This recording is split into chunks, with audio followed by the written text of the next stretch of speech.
शुरुआत करेंगे हमारे खास कार्यक्रम 100 किसानों को बेदखल कर देंगे। ये आज का कार्यक्रम का मुद्दा है। जो किसान 100 वर्षों से भी अधिक से अपनी जमीन पर हैं, उन्हें अपनी जमीन छोड़ने को कहा गया है। किसानों के पास जमीन के कागजात हैं, लेकिन उन कागजात को देखने समझने की जहमत नहीं उठाई गई। ये सब हो रहा है छत्तीसगढ़ के जांजगीर चांपा में। किसान गुहार लगा रहे हैं, लेकिन अभी तक कोई सुनवाई नहीं हो रही है। हम आपको पूरी कहानी दिखाएंगे, पीड़ित किसानों से बात भी करेंगे और जवाबदेह लोगों से जवाब भी लेंगे। लेकिन फोन लाइन पर आप दर्शकों की प्रतिक्रिया भी जरूरी है, इसका इंतजार रहेगा। हमारा नंबर है 8178999182। तो जरूर जुड़िए हमारे साथ, फोन कॉल कर अपने सुझाव, अपनी राय साझा कीजिए। लेकिन देखिए, जिस तरह से ये फरमान जारी किया गया, उस फरमान जारी होने के साथ ही अब इस नाइंसाफी के लिए कहीं ना कहीं किसानों को काफी परेशानियों का सामना करना पड़ेगा।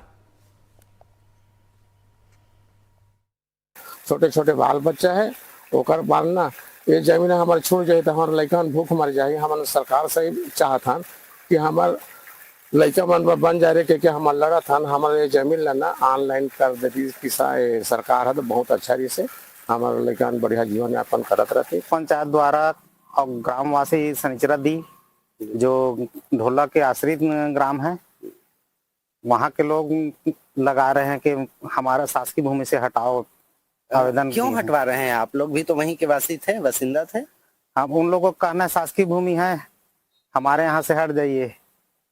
नोटिस भी भेजवाए हैं तहसीलदार द्वारा। सरकार से हम लोग गुजारिश है कि हम लोग मत हटावे, हम लोग पट्टा देवा, हम लोग लेके मतलब भविष्य बनावे, वही ला हम चाहत हैं। शासन से तो हमने चाहत हन कि हमारा अधिकार अभिलेख में नाम है, पर्ची रखे हैं, बोला हमारे नाम से दुरुस्त किए जाए, ऑनलाइन हो जाए, हमारे पर्ची पट्टा नाम में हो जाए, फौती उठा के हम अपन लोग लेकर के परवरिश करिए, उसके कन खेती किसानी बसे सर हमारे।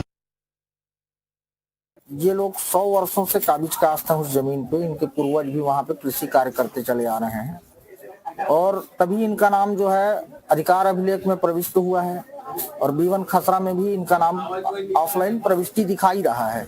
बस ऑनलाइन की आवश्यकता है। इन्होंने अभी ऑनलाइन के लिए मेरे को दिखाया कि आवेदन है ऑनलाइन का, तो ऑनलाइन की प्रक्रिया बाकी है। काबिज काश्त हैं तभी उनको सिकल एक्ट के अंतर्गत और भू राजस्व संहिता के प्रावधानों के अंतर्गत ही उनको मतलब उस जमीन पे अधिकार मिलता है और खाली करवाने का भी औचित्य नहीं है। ना वहाँ कोई फर्म लग रहा है, ना कोई विशेष प्रयोजन है उस जमीन का, तो खाली करवाना तो न्यायोचित है ही नहीं है। तो सुना आपने किस तरह से किसानों ने अपना दुख जाहिर किया। 100 किसानों को बेदखल करने का ये फरमान जारी कर दिया गया है। तहसीलदार ने किसानों को ये नोटिस दिया है। बताते चलें कि पुरखों की ज़मीन से हटने का ये नोटिस जारी किया गया है, जो इतने सालों से 100 वर्षों से वहाँ पर अपना परिवार चला रहे थे। नोटिस मिलने के बाद 100 परिवार परेशान है। 100 से अधिक वर्षों से इनके पुरखों की ज़मीन यहाँ पर बताई जा रही है, लेकिन राजस्व विभाग ने इन्हें पर्ची भी जारी कर दी है और ये फरमान मिलने के बाद अब किसान परेशान। अब ज़मीन पर किसानों का अवैध कब्जा बताया जा रहा है। जांजगीर जिले के बलौदा ब्लॉक का ये पूरा मामला बताया जा रहा है, जहाँ पर अब किसानों की परेशानी बढ़ गई है। चारपारा गाँव के 100 किसानों की यह ज़मीन है, जिससे तहसीलदार ने किसानों को नोटिस जारी कर दिया और अब वो ज़मीन जो कभी किसानों की खुद की हुआ करती थी, अब वो अवैध घोषित हो गई। इस फरमान के बाद, नोटिस मिलने के बाद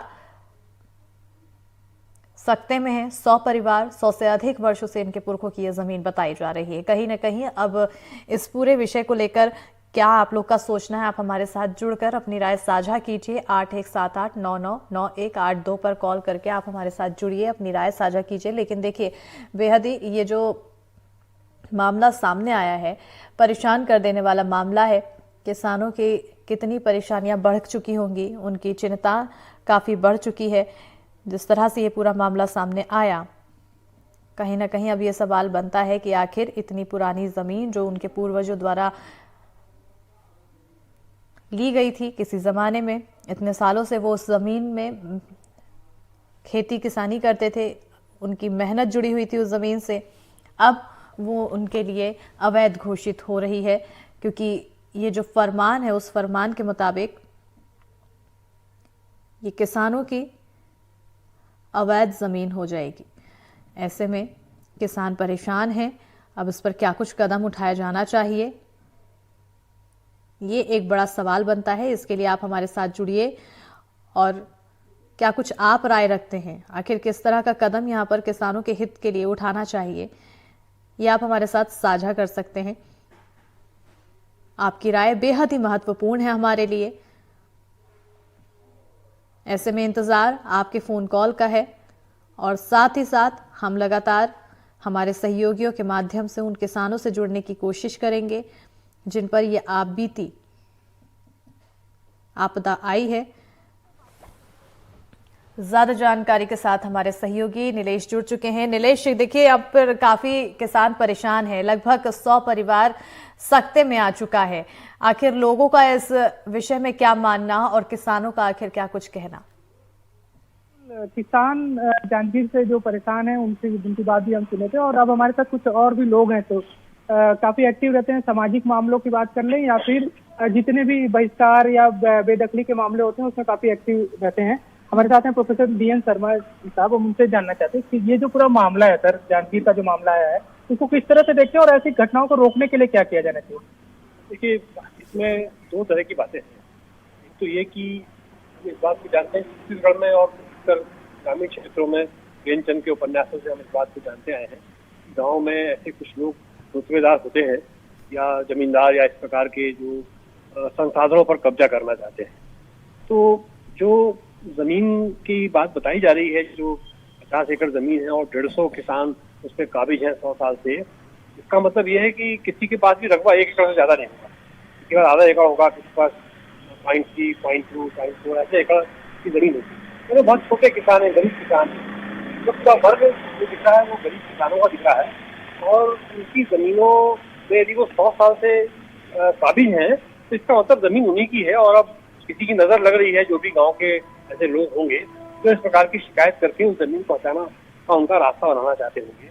एक तो ये बात है। दूसरा क्या है कि शिकायत तहसीलदार को एक आदमी ने कर दी या 2 आदमी ने कर दी, 4 आदमी ने कर दी।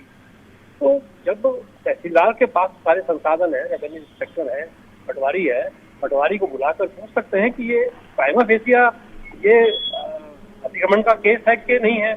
और यदि वो नहीं दिखता है, उनके पास जैसे बताया जा रहा है कि वो अधिकार पुस्तिकाएं हैं, उनके पास ऋण पुस्तिकाएं सब कुछ है, उनके पास कागजात हैं, तो इसका मतलब कि जमीन उन्हीं की है। और ऐसी स्थिति में तो वो प्राइमा फेसिया उस एप्लीकेशन को रद्द कर देना चाहिए। वे वजह 100 किसानों को परेशान कर रहे हैं। बेचारे गांव से आएंगे, पेशी लगेगी, फिर तहसीलदार साहब उस दिन छुट्टी में चले जाएंगे या किसी और काम में चले जाएंगे। गरीब लोग बेचारे बार बार परेशान होंगे। वैसे ही गरीब हैं और गरीब उनको बनाने का रास्ता। बिल्कुल, गरीब हैं और गरीब बनाने का रास्ता है। और भी लोग हैं साथ में। सर, किस तरह से देखते हैं ऐसे मामलों को? खासकर ग्रामीण इलाकों में कुछ क्षेत्रों में विशेष तौर पर ऐसी चीजें आती हैं, उसको दूर करने क्या किया जाना चाहिए? देखिए, सबसे बड़ी बात है कि कानून के ऊपर कुछ है और उन्हें ताकत दिखाकर और कमजोर समझ कर अगर बच्चे करना चाहते हैं तो सरकार के पास तो बहुत ज्यादा ताकत है। इस तरह के लोग सामने आना चाहिए तो उनकी मदद करें कानून। एक जो कहा जा रहा है कि 100 साल से उनका कब्जा है, वो खेती कर रहे हैं, लेकिन अब सिर्फ ऑनलाइन, चूंकि किसी भी कारण बस ऑनलाइन सबमिट नहीं किया गया, इस वजह से उन किसानों को परेशानी हो रही है। क्या पूरे सिस्टम में भी कहीं कोई खामी होती है या फिर किस तरह से देख रहे हैं कि कुछ लोग अपनी पहुंच का, अपने रसूख का फायदा उठाकर भी परेशान करवाते हैं, जिसमें सिस्टम भी कहीं ना कहीं उनका हिस्सेदार होता है? क्या इस तरह के भी कुछ मामले हो सकते हैं? इस तरह की जो बातें सामने आप लोग जब देखते हैं? हाँ, मुझे लगता है कि ऐसा हो सकता है, क्योंकि हमारे क्षेत्र में ही अगर 20 या 30 साल तक आपने जमीन पर है तो सरकार आपको पट्टा दे देती है, वहाँ भाई वहाँ रहिए, ये आपकी है। तो 100 साल से जो रह रहा है वहाँ पे, उसको हटाया जाना एक संदेह उत्पन्न करता है। तो भाई कैसे लोग नहीं, आप किस तरह से देखते हैं इस पूरे मामले को? पूरा मामला ही जो है गरीबों को परेशान करने का मामला सबसे पहले लगता है, क्योंकि 100 परिवार बहुत मायने रखता है, क्योंकि उनका जो जमीन है वो भी 100 वर्ष पुरानी है। उनके दादा परदादा लोग उस जमीन पर खेती करते आ रहे हैं और ये इनकी सीधी सी बात है कि ये तो इनकी तीसरी पीढ़ी होगी जो उस जमीन पर जो खेती कर रही है। तो उनके पास जब ऋण पुस्तिका है तो इस प्रकार से बेवजह गरीब किसानों को परेशान नहीं करना। गरीब किसानों को परेशान नहीं करना चाहिए, ये लोगों का कहना है। लेकिन इसको ऐसी समस्याएं आती है तो दूर कैसे किया जाए, इस पे भी एक मतलब इस तरह से इसको प्रशासन को संज्ञान लेना चाहिए। जो समाज से जुड़े लोग जो काम करते हैं उनको किस तरह से ऐसे मामलों में आगे आना चाहिए? देखिए, जो किसान हैं, ज्यादातर किसान जो है वो उनको कानून की जानकारी नहीं है, उनको अद्यतन ज्ञान नहीं है सारी चीजों का। लेकिन जो पढ़े लिखे लोग हैं उनके पास ये ज्ञान है, उनको इन सारी चीज़ों की जानकारी है।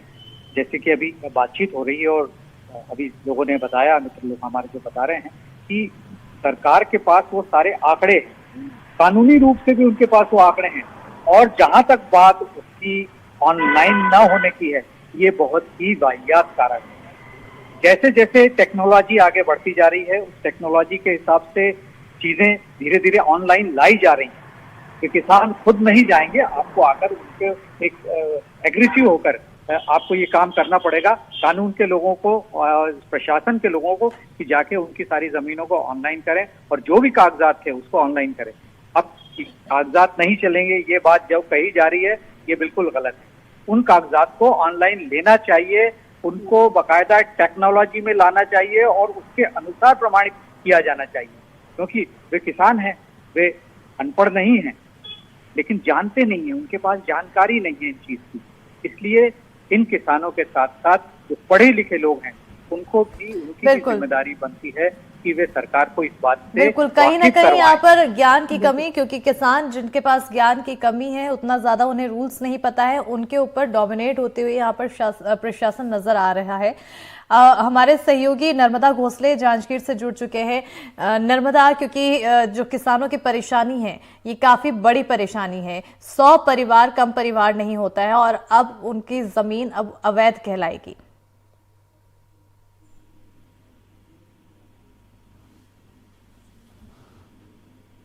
नर्मदा, आप तक आवाज मिल पा रही है? जी जी, इन्हें अब मैं आपको बताना चाहूंगा, जिन जमीनों का भी अवैध करार दिया जा रहा है, ये आज से 100 साल पहले इनकी जो जमीनें थी, इसमें इनके पूर्वज पिछले विगत 100 सालों से खेती करते आ रहे हैं, लेकिन आज इसको अवैध करार दे देना ये कहाँ तक जायज है। मैं आपको बताना चाहूंगा कि यहाँ पे सनीचरा डैम करके एक डैम है, वहां पे इनकी जमीनें पहले थी, जहाँ पे इनके पूर्वज और अब तक ये काश्तकारी करते आ रहे हैं। लेकिन वो जब वो डैम का अधिग्रहण किया गया, जुबान एरिया में इनकी जमीनें जब आई, उस समय इनसे वादा किया गया था कि आपको कहीं और विस्थापित किया जाएगा, इसके एवज में कहीं और आपको खेती के लिए जमीनें दी जाएंगी। ये वही जमीन है जिसको डुमान एरिया के एवज में इनको दिया गया था, लेकिन आज इनको अवैध करार दिया जा रहा है। ऐसे में इन किसानों के सामने बहुत बड़ी समस्या खड़ी हो चुकी है। जी बिल्कुल, आपके आसपास बहुत से किसान नजर आ रहे हैं, मैं चाहूंगी कि आप उनसे बातचीत करें और उनसे जानें कि आखिर उनकी क्या राय है इस फरमान के बाद। हमारे साथ एक किसान है, यहाँ के वरिष्ठ नागरिक हैं जो डॉक्टर हैं। मैं इनसे जानना चाहूंगा, जी सर, ये परेशानी क्या है, मैं आपसे जानना चाहूंगा ये स्थिति क्या रही है और कैसे ये सब समस्याएं हैं।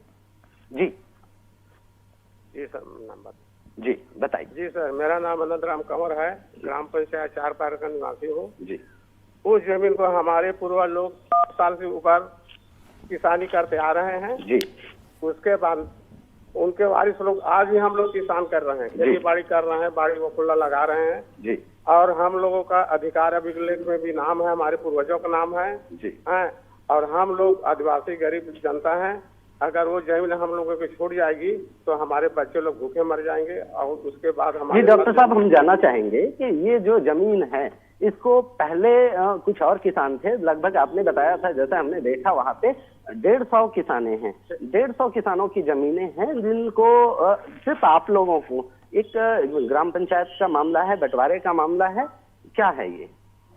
150 हम लोग 44 किसान है सर। जी, पहले ग्राम पंचायत ढोला 4 पारा के अधीन रहा। जी, जब से ग्राम पंचायत ढोला अलग हुआ है 4 पारा से, तब से हम लोगों को प्रताड़ित का सामना करना पड़ रहा है।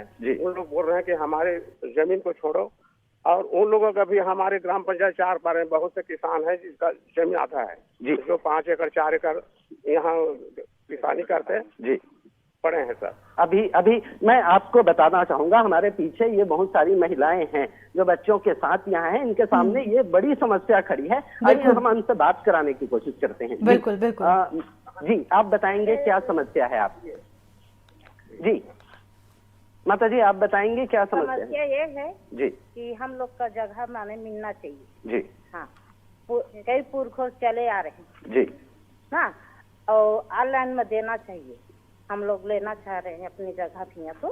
तो ये जमीनें आपकी पर्ची में आपका नाम है, बस ऑनलाइन नहीं है, यही समस्या है। हम लोग तो पर्ची में नाम है जी ऑनलाइन नहीं है। नहीं है जी। उसको ऑनलाइन। ये ऐसे बहुत सारी किसानें हैं, बहुत सारे किसान हैं, लगभग 100 परिवार हैं जिनके सामने आज बड़ी समस्या है। अब इनके पास जिले को छोड़कर, क्योंकि इनके पास कृषि के अलावा इस जमीन के बाद और कोई काम नहीं बचेगा, तो दीगर क्षेत्र में, दीगर राज्यों में पलायन के अलावा इनके पास कोई चारा नहीं बचता है। जी बिल्कुल नीलेश जी, हमने उन किसानों से ही बातचीत कर जाना कि आखिर कैसी स्थिति उनके सामने उत्पन्न हो रही है। पलायन जैसी स्थिति इनके सामने अब उत्पन्न होती नजर आ रही है और कोई चारा नहीं बच रहा है। महिलाएं ये भी कह रही कि पर्ची में भी नाम है लेकिन ऑनलाइन नहीं चढ़ा है। कहीं ना कहीं यहाँ पर सिस्टम की जो लापरवाही है वो अब किसानों के ऊपर भारी पड़ती दिखाई दे रही है। कोई भी हो, चाहे इसके पूर्व की सरकार हो, उसके पूर्व की सरकार हो, वर्तमान सरकार हो, जब भी सरकारों से बात की जाती है, जिम्मेदारों से बात की जाती है, तो उनका ये कहना होता है कि हमारे फोकस पर छत्तीसगढ़ में खास बात करें तो किसान हैं, आदिवासी हैं, गरीब हैं। लेकिन जब भी हम पिछले करीब सप्ताह भर से जो शो, हम कॉलर शो जो आज 2 बजे का करते हैं, हमारा मुद्दा कहीं ना कहीं ज्यादातर किसानों से जुड़ा मुद्दा हो रहा है और वो किसानों की परेशानियों को हम उठा रहे हैं। और उसमें जो किसान बात कह रहे हैं वो सीधे सीधे दिखता है कि जिम्मेदार जो है वो सिर्फ मौखिक तौर पर ही, बोलने के तौर पर ही अपनी जिम्मेदारी दिखाते हैं, लेकिन उसके बाद जब कागजों में बात आती है तब सबसे ज्यादा हाशिए पर या तो आदिवासी होते हैं, या तो किसान होते हैं, या तो गरीब तबके के लोग होते हैं। आज का मामला भी सीधा ही सीधा उसी तरह से दिख रहा है। हमारे साथ जो वरिष्ठ महिलाएं हैं हम उनसे भी जानना चाहेंगे। मैम, आप पूरा मामला आपके संज्ञान में, इसको किस तरह से देखते हैं? क्या ये गरीब किसानों और आदिवासियों की बात करने वाले जिम्मेदार लोगों को नजर नहीं आता, या किस तरह से आप इसको देखते हैं? देखिए, ये तो समय से हमने खुद देखा है कि जो शासन प्रशासन है गरीब तबके के लोगों को ज्यादा तकलीफ देते हैं, क्योंकि उनके पास जब ये लोग जाते हैं कि या तो ऑफिस से गायब हो जाते हैं, अधिकारी नहीं है, कर्मचारी नहीं है, और जो 100 सालों से यहाँ किसानी खेती कर रहे हैं तो वो तो उनका अधिकार है, और उन अधिकारों को छीनना ये तो अन्याय है।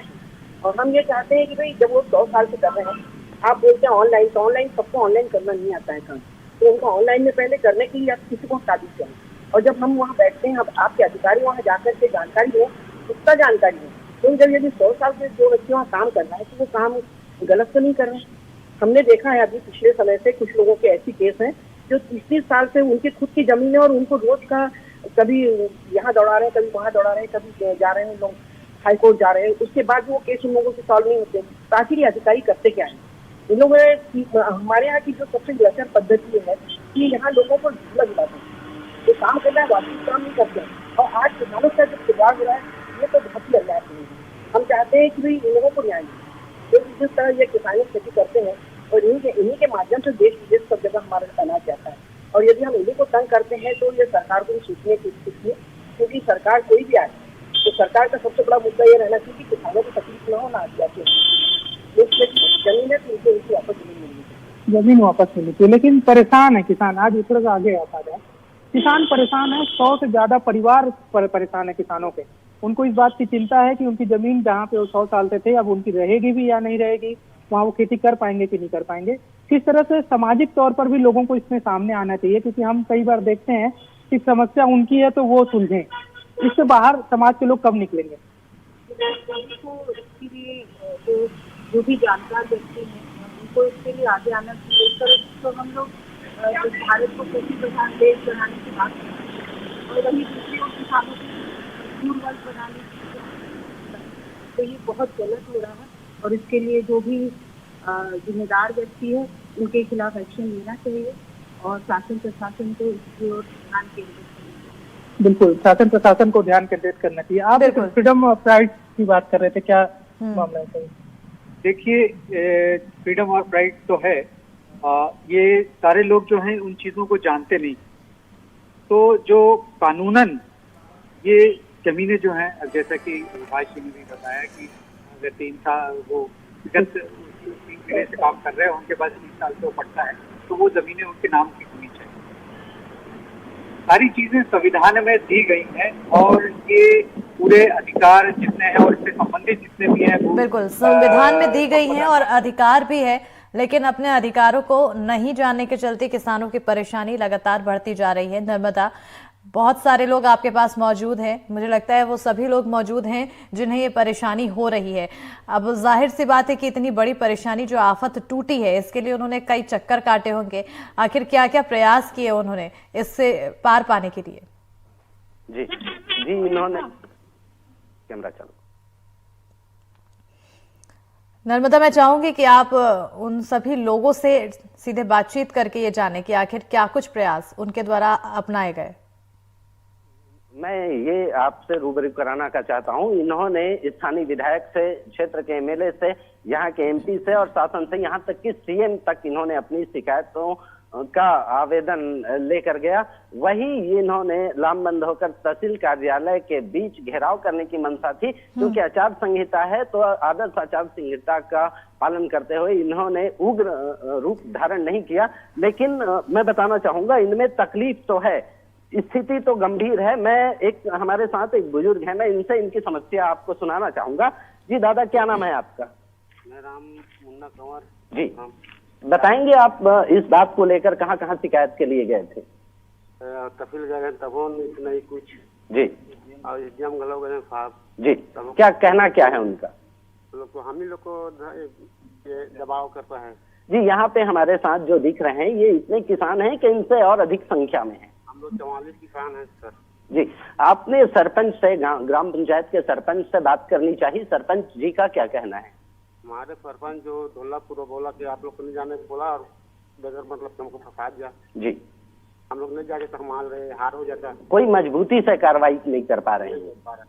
जी, मैं आपको बताना चाहूंगा, यहाँ के जो प्रधान हैं, सरपंच जी हैं, उनका भी कहना ये है, कहीं ना कहीं उनकी इस मामले में संलिप्तता या इनके खिलाफ जाने की मंशा दिखाई दे रही है। क्योंकि जब पटवारियों के साथ और शिकायतकर्ताओं ने जब इनसे बात करनी चाहिए, तो सरपंच ही है जिन्हें सचिव के साथ मिलकर इसका प्रस्ताव कर दिया। ये बड़ा सवाल यहाँ पे ये है कि उसी राजस्व अमले के द्वारा इनको पर्ची दिया गया, इनकी जमीनों का मुआवजा दिया गया, बकायदा इन्होंने नहर का जो पानी का जो सिंचाई के लिए जो पानी होता है उसका लगान, उसका कर जो है वो बकायदा हर साल ये टैक्स अदा करते हैं। लेकिन इसके बाद से इनको अवैध करार दे देना, इनकी जमीन को अवैध कब्जा बता देना, इनके लिए एक बहुत बड़ी बिल्कुल। समस्या नर्मदा, इनसे पूछें कि आखिर ये प्रक्रिया कब से चली आ रही है, कितने समय से ये परेशानी से वो दो चार हो रहे हैं और किन किन लोगों से उन्होंने और गुहार लगाई? भाई, क्या नाम है आपका? मेरा नाम राधेश्याम कंवर। ये समस्या कब से आ रहा है? इससे पहले आप लोग कब तक खेती कर रहे थे और ये समस्या कब से है? किस किस के साथ आप गए थे? किस के सामने जाकर आपने इसकी गुहार लगाई है? ये समस्या तो अभी फिलहाल खड़ा हुआ है जी। पहले 100 साल पूर्व से, यानी कि हमारे पूर्वज खेती बनाए जी, और खेती बनाने के बाद काश्तकारी करते आ रहे थे जी, और काश्तकारी करते करते ये सब चलता ही रहा। लेकिन अभी परिसीमन होने के बाद अलग पंचायत, अलग ढोला पंचायत अलग होने के बाद में ये सब खड़ा हुआ है। इसकी शिकायत मुख्यमंत्री सीएम भूपेश बघेल तक पहुंची है जी, तहसील कार्यालय तक पहुंचा है, एसडीएम तक पहुंचा है जी। लेकिन उनका मंसूबा भी यानी कि अवैध करार देने आपके हित में कोई फैसला अभी तक नहीं आ पाया जी। गांव के सरपंच से भी मुलाकात की गई जी। आपने सुना मैम, ये इन्होंने जगह जगह अपनी शिकायतों को लेकर पहुंचे, शिकायत लेकर पहुंचे, लेकिन इनके फेवर में, पक्ष में, किसान के हित में, अन्नदाता के हित में किसी तरीके का कोई ठोस निर्णय अभी तक नहीं लिया जा सका है। बहरहाल ये परेशान है और इन पर बिल्कुल। नर्मदा, क्योंकि हमारा ये कार्यक्रम लोगों से जुड़ने के लिए है, लोग अपने सुझाव देते हैं, लोग अपनी राय साझा करते हैं। ऐसे में चाहूंगी कि एक आखिरी आप ये पूछें कि आखिर उनकी मांग क्या है और आखिर ये लोकसभा चुनाव से पहले क्या कुछ मांग रखते हैं, क्या कुछ अपेक्षा रखते हैं कि सरकार उनकी गुहार सुने? भाई साहब, आपका क्या नाम है? मेरा नाम सुदर्शन सिंह कुमार। तो ये आप अभी चुनाव है, आपकी क्या मांगे हैं, जायज मांगे हैं, आप क्या चाहते हैं शासन से, प्रशासन से? और ये चुनाव के बीच में, क्योंकि अभी आगामी लोकसभा चुनाव है, तो आप क्या चाहते हैं, क्या मांगे हैं आपकी? हम तो यही चाहत हन कि हमार जो आधार अभिलेख में नाव है, पर्ची में नाव है जी, हर ऑनलाइन हो जाए जी। और जो हमार पूर्व से 100 साल से काश्त करत आत हन जी, पूर्वज 44 किसान और अभी पूर्वज बहुत दिन हो गए, 100 किसान से ऊपर हो जी। तो चाहत हन कि हम ऑनलाइन हो जाए जी। और अभी अगर बेदखली हो जाए तो हमन के भूखो मरे के नौबत आ जाए। किसी तरह का कोई आश्वासन मिला है आपको सरपंच से, स्थानीय विधायक से या प्रशासनिक अमले से? अभी फिलहाल विधायक के पास गए हैं जी, तो बोलिस के चला ठीक है काम करवाबो, एसडीएम लोग बुला के देखई हमन के जो कचरी से अधिकार अभिलेख को देखी से जी, तो आप लोगों के पास सब है कि बोली से जी कि ये नियम बाई नियम होगा, आप लोग धैर्य रखिए, किसी तरीके से ये मत बिल्कुल। कहीं से उग्र मत। बिल्कुल धैर्य रखने की बात कही जा रही है, लेकिन अब कितना धैर्य रखना होगा यहाँ इन किसानों को, ये तो खैर देखने वाली बात है। और कहीं ना कहीं अब आगे आने वाले समय में जो तहसीलदार के द्वारा फरमान जारी किया गया है वो फरमान वापस लिया जाएगा कि नहीं, इस पर भी नजर बनी रहेगी। बहरहाल बहुत बहुत शुक्रिया नीलेश हमारे साथ जुड़ने के लिए, तमाम जानकारियां और तस्वीरें लोगों से बातचीत करने के लिए, साथ ही साथ नर्मदा बहुत शुक्रिया।